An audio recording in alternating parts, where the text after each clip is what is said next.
桃园的社会主体有4000户，也毋过有8000个民众登记候补。市政府嘛表示讲，119年桃园市就有超过1万户的社会主体。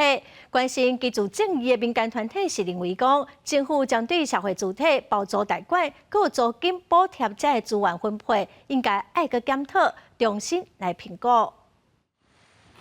中路2号社会主体伫桃园区，因为地段真好，真受欢迎。目前有858个人咧排队候补。桃园市最近这几年大力推出社会主体，桃园市12搭4000多户是拢房租去，还佫有8000人伫排队，是提供房租的数量的2倍。有民众真无简单排着啊，嘛有人到单还佫伫等。一整年都可以提出申请，时间不同，递补的顺位就会有所不同。以我帮忙申请过的案例来看，最多有等到将近1年的时间。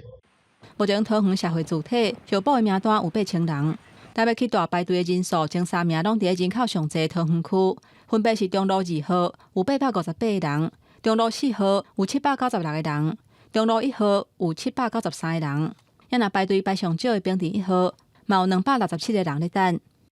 因为桃园市的社会住宅是新房，而且租金是市价的折扣，所以造成入住后流动率很低。社会住宅尽量多给租屋市场最不容易接受的，比如说独居老人、精神障碍者跟严重的下肢障者，再着以配合社政跟卫生单位的福利服务的支持。主题发展处表示，桃园有几个所在社会主，还佫伫咧规划或者是设计阶段，到119年会有超过1万户的社会主体，而且毋但是桃园，针对全台湾的社会主体，普遍是拢供应无够需求。所以妈妈基金会认为讲，若要解决问题，政府就要针对无共对象来强化社会主体包租代管、加租金补贴资源的分配，建议社会主体会当优先来照顾弱势族群。记者综合报道。